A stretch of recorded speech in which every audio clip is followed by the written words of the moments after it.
Zase sme na kone a tentokrát sme nemuseli nikde chodiť, pretože ten kon prišiel za nami. Nachádzame sa v Prešove, kde sa koná 5. ročník festivalu Pegascon.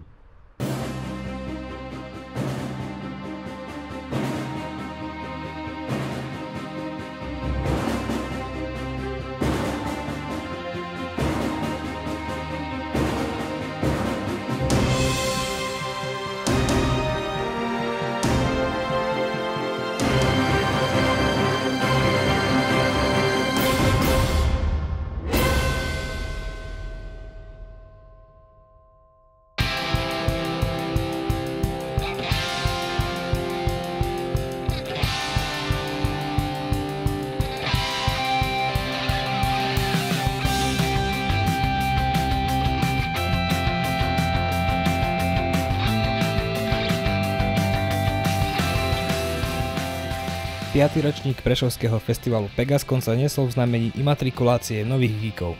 Návštevníci sa mohli stať geekmi po prednáškach o základoch komiksu, larpu, o moderných spoločenských hrách alebo cosplayoch. Ochotní organizátori vám ukázali, ktorá spoločenská hra je vhodná na úvod, ktorá pre väčší počet hráčov, mohli ste si vyskúšať kráľa hier na hrdinov LARP a čo to ste mohli iná kúpiť domov. A tie obchody, nekonečno ich bolo.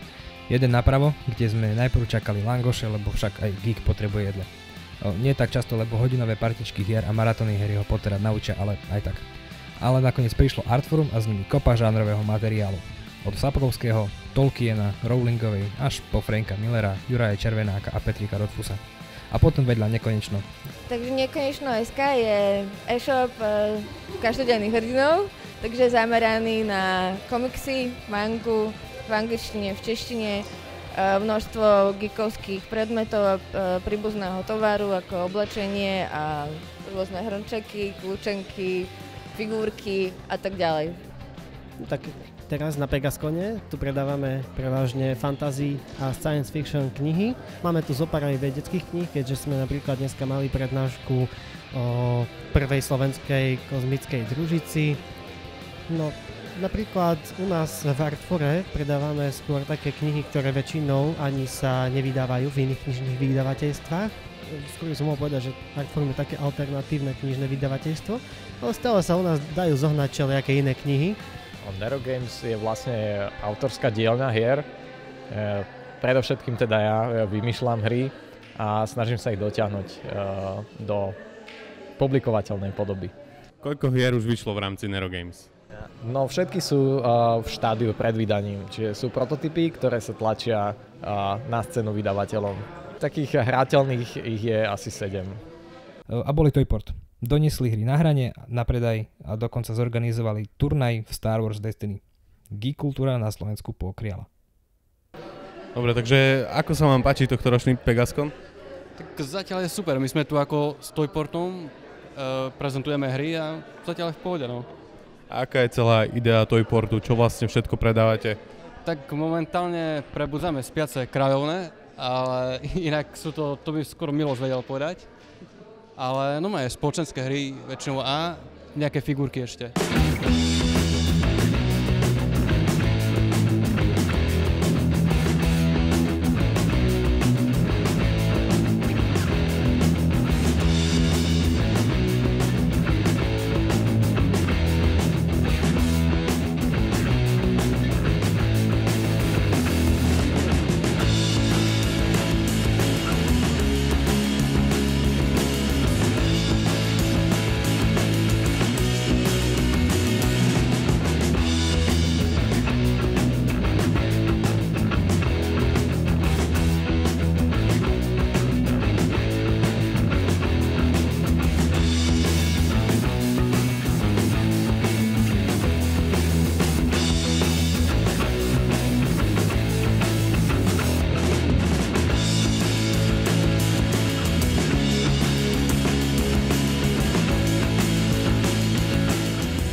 Ak ste po istom čase posedení a nič nerobení na prednáškach zunovali, mohli ste predviesť svoju zručnosť či ju pochytiť od prísediacich.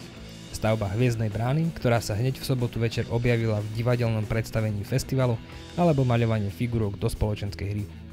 Stačilo priniesť svoje myšky, prastarých mágov, UFA, vesmírne stanice a sivú farbu plastu nahradiť farbami a technikami, ktoré zmenili figurky na nepoznanie. Teda rozpoznávali sa potom lepšie. Zamotávam sa, poďme ďalej. Bol si po minulé ročníky, alebo toto je tvoj prvýkrát a ako sa ti páčilo minulé? Už mám viacročné skúsenosti, viackrát chodím a mám taký pocit, že sa to rozrastá z roku na rok a je to oveľa lepšie každý rok. Čiže kto môže, nech príde na ďalší rok, určite to bude ešte lepšie. A celkom sa mi tu páči, mala som tu prednášku, čakala som trošku menej ľudí, ma milo prekvapilo, že ich je viacej, je tu príjemná atmosféra a celkom zaujímavé veci sú tu. Aj obchodíky, aj ľudia, aj prednášky. A o čom si mala svoju prednášku? O základoch cosplayu, kde vznikol, kedy vznikol, svetová scéna, slovenská scéna. Určite je tu viacej ľudí, aj väčšie priestory sú, je to viacej pokope, dá sa pekne chodiť z jednej prednášky na druhú, netreba chodiť medzi budovami, čiže určite je to lepšie. A oproti minulým ročníkom je to zlepšenie? Neviem povedať, lebo poprvé ešte nemáme zistené, koľko ľudí vlastne prišlo. Tak rozhodne dúfam, že návštevníci sa bavia viac. Tiež dúfam, že prídu zase aj o rok. A uvidíme ešte zajtra. A vlastne, ak sa ľudia bavia, ja neviem veľmi povedať, že či je to zlepšenie alebo nie. Keď tu príde viac ľudí ako minulého roku, tak sme asi lepšie ako minulého roku. Ak menej, tak by sme sa mali nad sebou zamyslieť.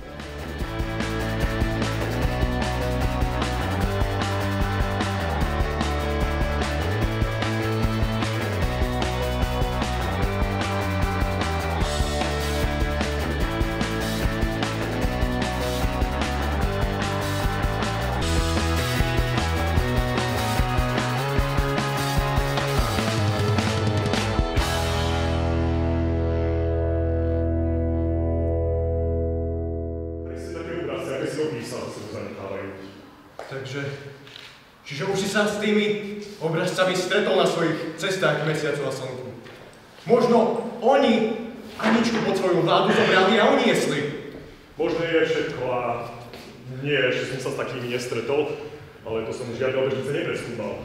A je pravda, že na obežniciach ostatných rastlinstvo, živočíši, ba aj dokonca ľudia existujú? Možno to je, ak všetky moci, tak ako na Zemi, aj na tých obežniciach našich podobné sú okrem ľahkosti, tak aj ich celá príroda. Zem, zverstvo, rastlinstvo, aj obyvateľia nám podobní musia, len od veľkosti rozličných. Takže sme v podstate na konci Pegasconu.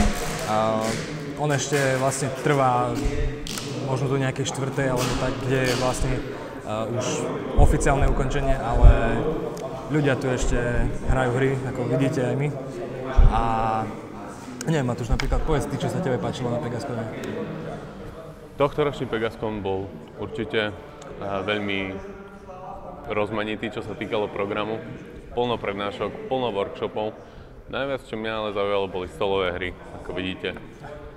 Bolo ich tu neúrekom, zahrali sme si od tohto, čo ani poriadne neviem názov, až po Dixit a bolo to fakt skvelé.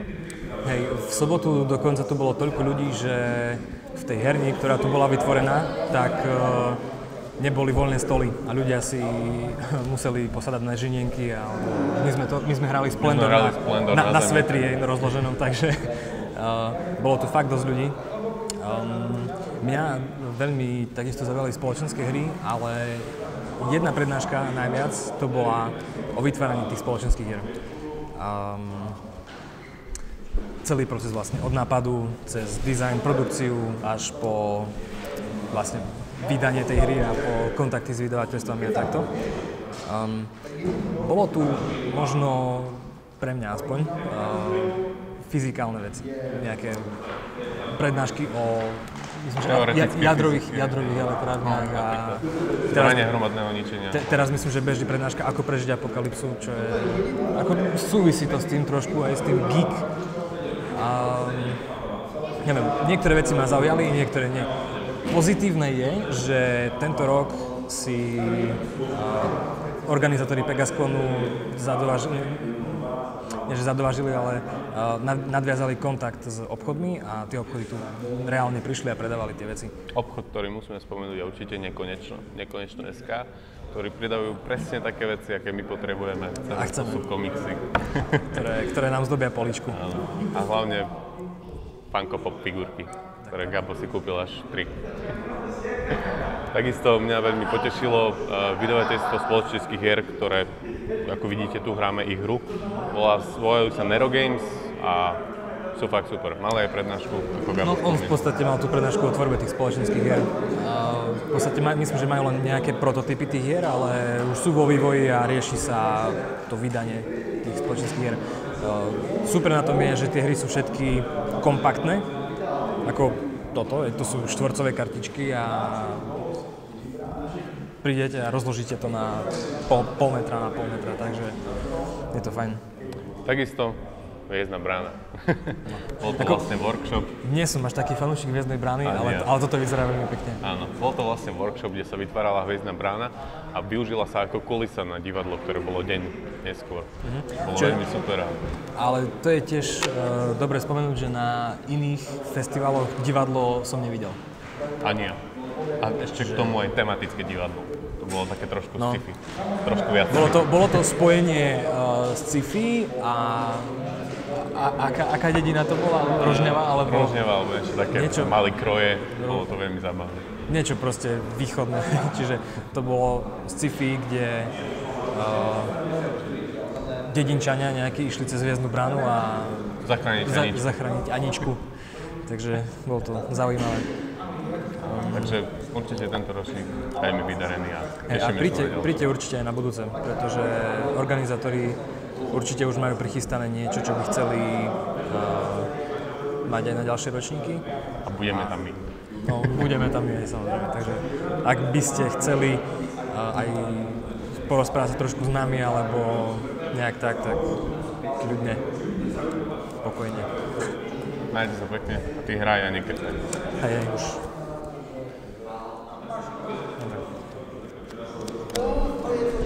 Bum.